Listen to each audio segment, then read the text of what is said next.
اگر انسان اللہ کی عبادت کے لیے وقت نکالے تو اس کے 5 فائدے ہیں. کتنے فائدے ہیں؟ 5 فائدے ہیں. خدا کہتا ہے میری عبادت کے لیے وقت نکالو. پہلا فائدہ، میں تیرے دل کو توانگری سے بھر دوں گا، یعنی مالداری سے. اب آپ دیکھیں، اگر آپ ہم سب اللہ کی عبادت کے لیے ایک وقت خاص معین کریں، خاص وقت نکالیں، یعنی عبادت، یہ روزانہ کی جو عبادت ہے اس پہ انسان اپنے آپ کو مشغول رکھے. خدا کہتا ہے میرے لیے وقت نکالو. اگر دونوں چیزیں میں بیان کروں آج، وقت نکالنے کے فوائد کیا ہیں اور وقت نہ نکالو تو اس کے نقصانات کیا ہیں. یہ نمبر 1 کیا، پہلا فائدہ کیا ہے؟ میں تیرے دل کو توانگری بھر دوں گا، یعنی مالداری. توانگری یعنی مالداری. 1 2 میں تیرے ہاتھوں کو رزق سے مالا مال کر دوں گا. یعنی آپ دیکھیں، اگر اللہ کے لیے ہم عبادت کے لیے وقت نکالیں تو خدا کیا کہتا ہے کہ میں تیرے ہاتھوں کو رزق سے بھر دوں گا. تیسرا، تیرے دل کو خوف سے مالا مال کر دوں گا. انسان کے دل میں خوف خدا آئے گا. یہ بہت ضروری ہے، خوف خدا کا آنا. اگر خوف خدا کا خوف نہ ہو تو انسان نہ پھر عبادت کرے گا، نہ پھر اس سے ڈرے گا. تو اس کا نتیجہ کیا ہوگا؟ پھر انسان گناہ کرے گا. یہ اس کا نتیجہ ہوگا. یعنی خوف کو آنا ضروری ہے انسان کے دل میں. اور بعض جگہ جو آئے گا، پہلے بھی میں نے بیان کیا ہے کہ ذکر الہی میں بھی آیا ہے، خوف خدا میں بھی آیا ہے کہ خوف خدا یہ ہوتا ہے کہ انسان کے سامنے جب کوئی ایسا مقام آئے یا ایسا موقع آئے کہ جو کام خدا نے کہا کہ انجام مت دو، اب انسان کیا کرے؟ خدا کو یاد کرے، خوف کرے، پروردگارہ تو نے حکم دیا کام میں نہیں کروں. یا خوف نہیں ہے، انسان بے دھڑکی سے کام کرے. یہ انسان جو گناہ کرتا ہے، یہ جسے ہم کہتے ہیں جرأت ہے. گناہ کیا ہے؟ جرأت ہے. ایک جرأت ہے کہ خدا کہہ رہا نہیں کرو، میں کہا میں کروں گا. یعنی ایک طرح سے دیکھا جائے تو یہ اب انسان اگر خدا کے لیے وقت نکالے گا عبادت میں تو پروردگار عالم کیا کام کرے گا؟ اس کے دل میں خوف پیدا ہے، خوف آ جائے گا. یعنی خدا اس کو ایک ایسی صفت دے گا. خوف ایک صفت ہے. خوف ایک صفت ہے، یعنی اس کے اندر وہ خوف پیدا ہوگا کہ جب بھی کوئی کام ایسا ہوگا جہاں یہ حکم آئے کہ اس کام کو انجام نہ تو فوراً کہے گا خدا میں تیرے سے خوف کر رہا ہوں. اور وہ کام کب ہوگا؟ جب ایک طرف اس نے عبادت کی ہوگی، ایک طرف اس نے حکم الہی کو انجام دیا ہوگا، عبادت میں اپنے آپ کو مشغول رکھا ہوگا، تو اس کے اندر خوف پیدا ہوگا. یہ بہت سرسری سا میں بیان کر رہا ہوں، اور شاید پہلے بھی خوف کے متعلق بہت سے واقعات بھی بیان کیے کہ خوف خدا انسان میں ہونا چاہیے. اور یہ ہوتا ہے کہ ضمیر ملامت کرنے لگتا ہے کہ یہ چیز نہیں کرو، یہ خوف پیدا ہونے لگتا ہے. یعنی سمجھا نہیں کیا پوچھنا چاہ رہی ہے؟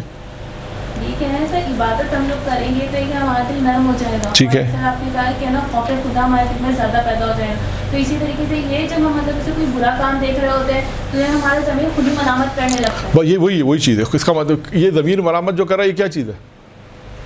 خوف خدا. یہ اسی کو خوف خدا کا نام دے. یعنی ضمیر کے اندر اس بات کا آنا کہ یہ کام ہے، یہ کام نہیں کرنا، یہ غلط ہے، یہ خود خوف خدا. یعنی کون سی چیز تھی جو ضمیر کو یہ کہہ رہی کہ غلط ہے؟ خوف خدا. اور یہ دیکھیے آپ ہم نے ہمیشہ پریکٹیکلی بات کی، معاشرے کے اندر یہ دیکھیے گا یہ کم ہے. کم اس لیے کہ جب ہم معاشرے میں جاتے ہیں تو جب بہت سی کام ایسے دیکھتے ہیں کہ جس میں دیکھتے ہیں گناہ ہو رہا ہے تو ہم کہتے ہیں اس کا اندر خوف نہیں ہے اس میں.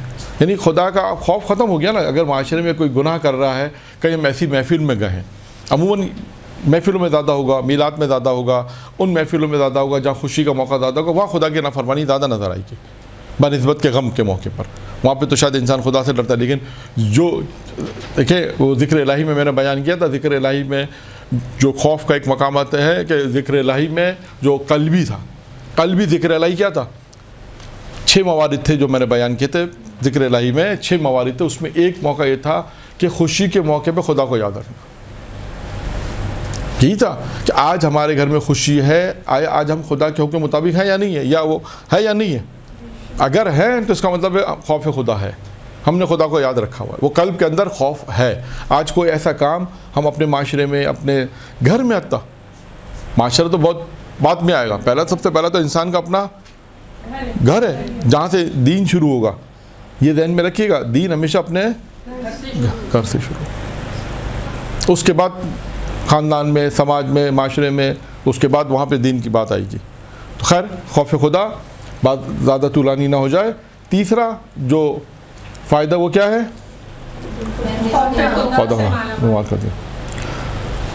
چوتھا کیا ہے؟ چوتھا فائدہ تیرے فاقوں کا سد باب کر دوں گا. تیرے فاقوں کا جو راستہ ہے اسے بند کر دوں گا, اسے روک دوں گا. یعنی عبادت کا ایک فائدہ کیا ہے کہ خداوند متعال, عبادت کا ایک فائدہ یہ ہے کہ انسان کے فاقوں کا سد باب ہو جائے گا, یعنی انسان کے فاقے ختم ہو جائیں گے.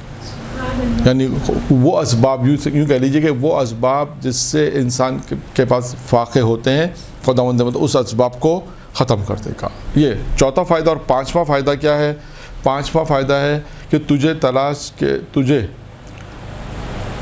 کے بغیر تجھے تلاش کے سپرد نہیں کروں گا. ہاں یعنی اب مجھے ڈھونڈنے میں پریشانی نہیں ہوگی, مجھے تلاش کرنے میں ہاں یعنی آسانی, میں تجھے آسانی سے مل جاؤں گا. یعنی میں تجھے تلاش کے سپرد نہیں کروں گا. اس کا کیا مطلب ہے؟ اس کا مطلب ہے کہ تو مجھے اگر تلاش کرے گا تو میں تجھے آسانی سے مل جاؤں گا. یعنی یہ عبادت کے نتیجے, یعنی خدا انسان, میں اپنے الفاظ میں آپ کو سمجھائیں کہ خدا کے لیے اگر ہم وقت نکالیں گے, جو موضوع ہے ہمارا خدا کے لیے وقت نکالو, تو اس کا پانچواں فائدہ یہ ہوگا کہ خدا کو جب ہم تلاش کریں گے تو خدا ہمیں فوراً مل جائے گا, تو ہمیں تلاش کرنا نہیں پڑے گا. اب یہ کیسے ہوگا؟ یہ وذکرونی اذکرکم ہے نا, خود تو میرا ذکر کرو بات ذکر کروں گا. یہ بھی گفتگو آ چکی بہت پہلے, پچھلے سالوں میں بیان ہو چکے ہیں وہ کون سے موارد ہیں, وہ پہلے آ چکا ہے. اچھا اب آتے ہیں نقصانات کی طرف. کیا اگر تم نے میری عبادت کے لیے اپنے آپ کو فارغ نہ کیا اور میری عبادت کے لیے وقت نہیں نکالا, تو اس کے نقصانات کیا ہوں گے؟ نمبر ایک نقصان, پہلا نقصان کیا ہے؟ میں تیرے دل کو دنیاوی امور میں مشغول کر دوں گا. آج آپ دیکھیں کیا ہے کہ جن لوگوں نے اللہ کے لیے عبادت کے لیے وقت نہیں نکالا ہے, دنیاوی امور میں اتنا مشغول ہو گئے ہیں. یہ بھی کمانا, وہ بھی کمانا, یہ بھی آپ دیکھیں 12 گھنٹے 15 گھنٹے انسان دنیاوی مشغولات میں رہتا ہے, اور اس کے بعد پھر باقی زندگی اپنی ایسے ہی ہے, کمانے میں ہے, گھر میں ہے, کمانے میں, بچوں میں ہے, بس اسی میں انسان کی زندگی ہے. خدا اسے پھر یاد نہیں آتا.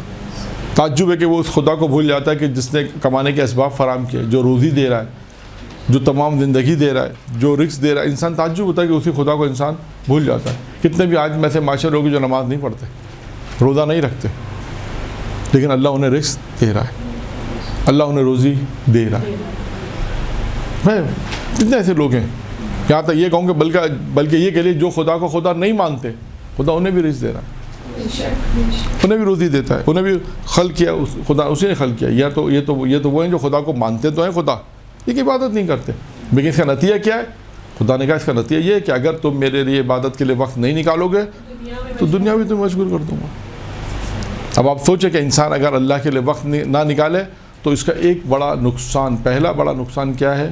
دنیاوی کاموں میں وہ مشغول رہے گا, اور وہ دنیاوی کام مشغول رہے گا. نمبر 1. نمبر 2, تیرے لیے فاقوں کا سد باب نہیں کروں گا.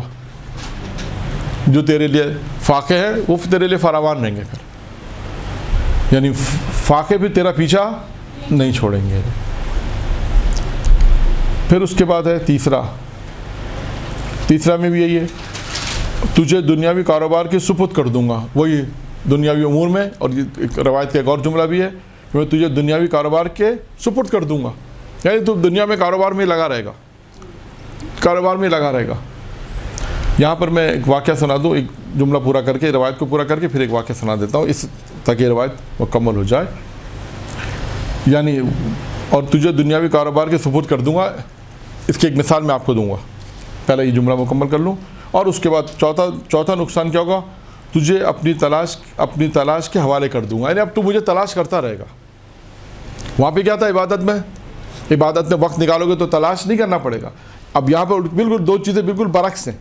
یہاں پر کہا کہ اگر تم میری عبادت میں وقت نہیں نکالو گے تو پھر تم مجھے تلاش کرتے رہو گے, میں تمہیں نہیں ملوں گا.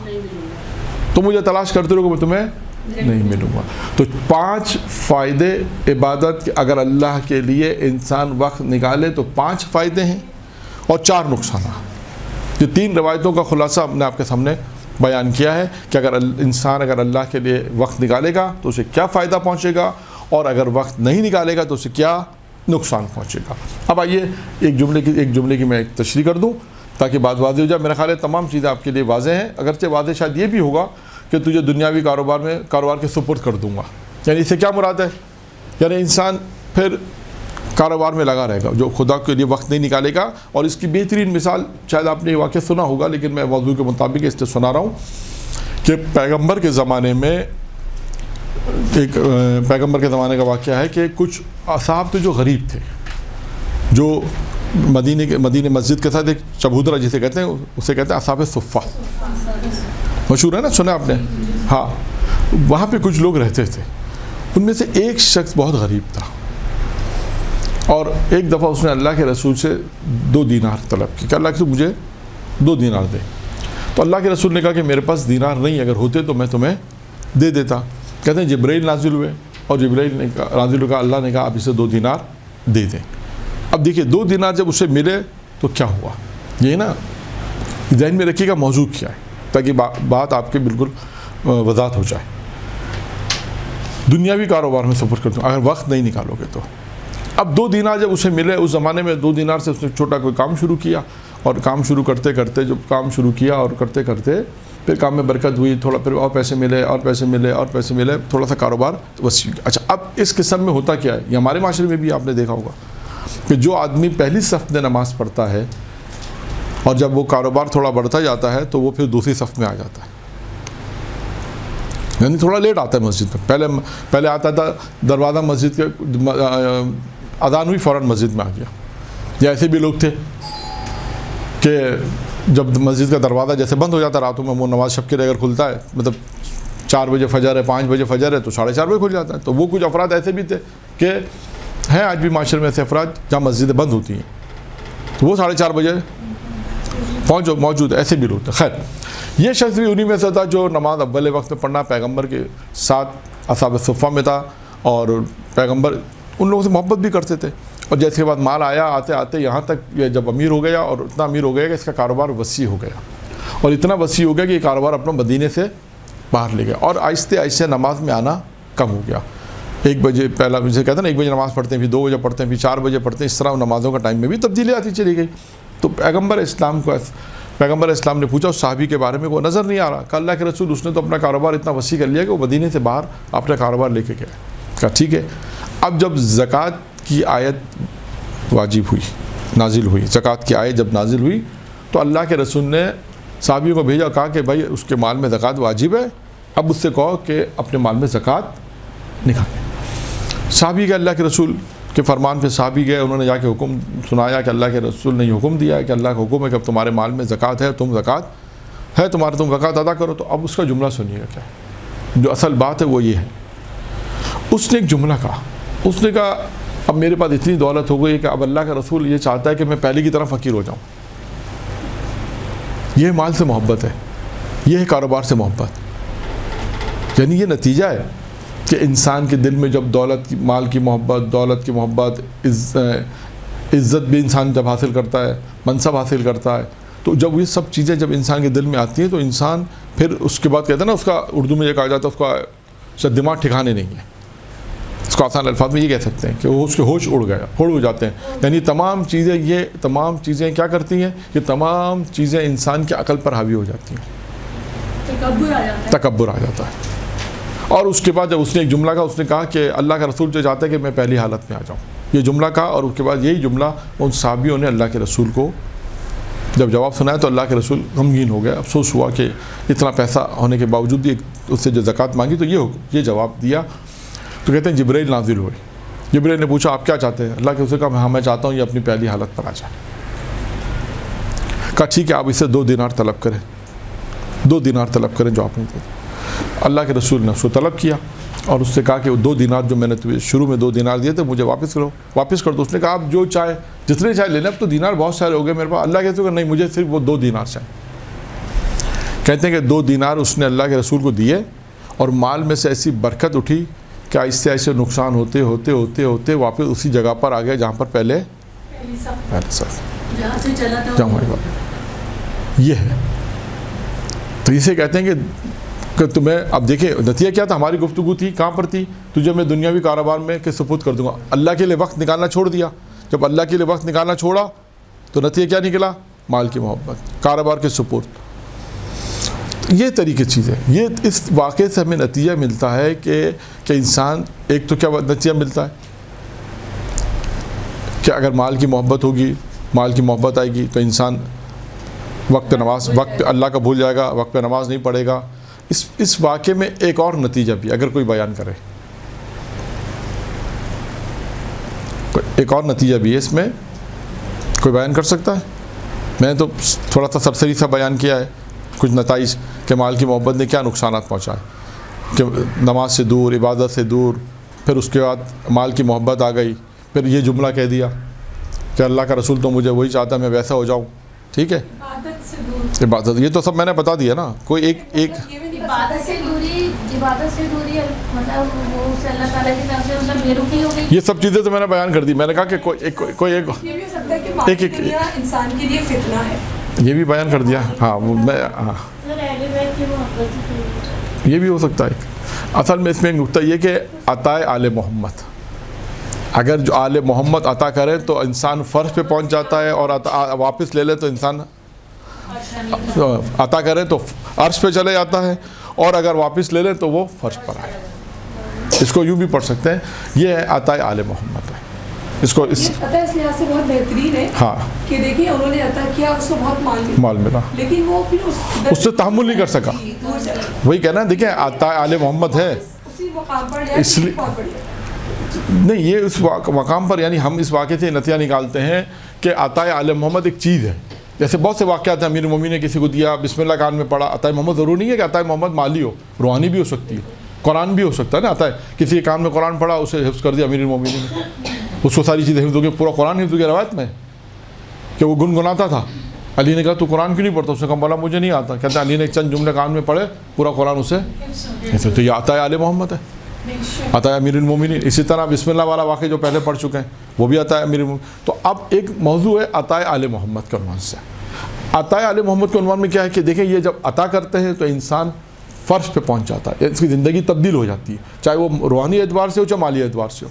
یہ مالی اعتبار سے تھا, لیکن اس نے اس مالی اعتبار سے آنے کے بعد اپنی اس پوزیشن کو باقی نہیں رکھا کہ نماز اسی طرح رکھتا, عبادت اسی طرح کرتا, روزے اسی طرح رکھتا, اور وہ جملہ نہ کہتا جو اللہ کے رسول کو غمگین پہنچ. کیونکہ اس مال دولت نے اس کے اوپر اس کو راغب کر دیا, اس کے اوپر حاوی آ گئی, جس کی بنا پہ اس نے یہ جملہ کہا. اللہ کے رسول کو ناگوار گزرا تو اللہ کے رسول نے کہا میں چاہتا ہوں یہ واپس وہیں آ جائے. تو یہ واپس یعنی پھر اللہ کے رسول نے دینار لیے تو کہا کہ عطائے آل محمد دے دیں تو انسان عرش پر ہے, لے لیں تو فرش پر ہے. یہ اس کا نتیجہ. تو اچھا اب یہ دنیا میں بھی ہے, آج بھی ایسا ہی ہے. اس واقعے میں تو لے لینا بھی ایک لحاظ سے آتا ہے, وہ یوں ہاں آتا ہی ہے. سب میں آ گیا نا. ہاں یہ بھی ایک آتا ہے. نہیں, اس کو درس دینا ہے, اس کو یہ درس دینا, اس میں درس عبرت ہے, اس میں عبرت ہے. اس میں اس واقعے میں ٹھیک ہے آپ بھی اگر کہیں کہ وہ پہلی صف میں آ گیا ٹھیک ہے, لیکن عبرت ہے, لوگوں کے لیے عبرت بن گیا. وہ خود عبرت ایک موضوع ہے نا. عبرت کیا ہے؟ دوسروں سے عبرت لیں. آپ کے مثال میں آپ کو فرض کریں آپ کے خاندان میں ایک شخص تھا, غریب تھا, کسی طرح بھی کاروبار کرتے وہ پہلے نمازی بھی تھا, روزے دار بھی تھا, سب کچھ تھا. آپ نے دیکھا دیکھتے ماشاءاللہ وہ آپ مطلب اتنا پیسہ والا ہو گیا کہ ڈیفینس میں گھر لے لیا, فلاں گھر لے لیا, دنیا کے اندر ایک دنیائی زندگی میں چلے گی. اور پھر کوئی ایسا جھٹکا لگا خدا کی طرف سے تو اس سارا کاروبار نقصان ہو گیا, سب وہیں باقی اپنے اس پرانے مکان میں آ گیا. تو آپ اس سے کہیں گے ہاں یہ تو بہت اچھا ہے, واپس آ گیا. یہ کہیں گے عبرت لیں گے, اس سے کیا لیں گے؟ عبرت ہے. اس سے عبرت دیں گے لوگ کہ بھائی دیکھو اللہ نے جو مال دیا, دولت دی, عزت دی, اسے وہ سنبھال نہیں سکا. اگر اسے صحیح طریقے سے حاصل کی تھی تو اسے سنبھال نہیں سکا. تو اس کا مطلب دوسروں کے لیے عبرت کا باعث بنیں گے کہ بھائی جو عبرت کیا چیز ہے, یہی چیز عبرت ہے. یہی عبرت ہے کہ بھائی دوسروں کو اللہ نے دیا, اس نے اس کو غلط طریقے سے استعمال کیا, اور پھر جب اللہ نے امتحان لیا اور واپس لیے تو وہ اسی مقام پر آ گیا. تو لہٰذا اب انسان الرٹ ہو جائے کہ بھائی اگر اللہ مجھے دے تو مجھے اس جیسا نہیں ہونا ہے. اگر اللہ مجھے دے تو میں اس کی طرح نہیں بنوں گا. کہ میں اپنی زندگی کو خدا کو بھلا دوں اور خدا پھر مجھے یہاں پہ لے گا. نہیں, ہر آدمی کہے گا نہیں پروردگار میں اپنے آپ سے کہے گا میں ایسا نہیں بننا چاہتا. نہیں, میں اگر اللہ مجھے دے گا تو میں آہستہ آہستہ خدا کو ساری زندگی فراموش نہیں کروں گا, خدا کو یاد رکھوں تاکہ ایسا یعنی ہم یہ کہیں گے عزت ہمارا اشر نہ ہو, یہ کہیں گے لوگ. ٹھیک ہے, تو یہاں تک ایک بات کو ہم نے مکمل کیا, وہ یہ تھی کہ یہ بحث اور گفتگو تھی کہ اللہ کو یاد کرنے کے فائدے.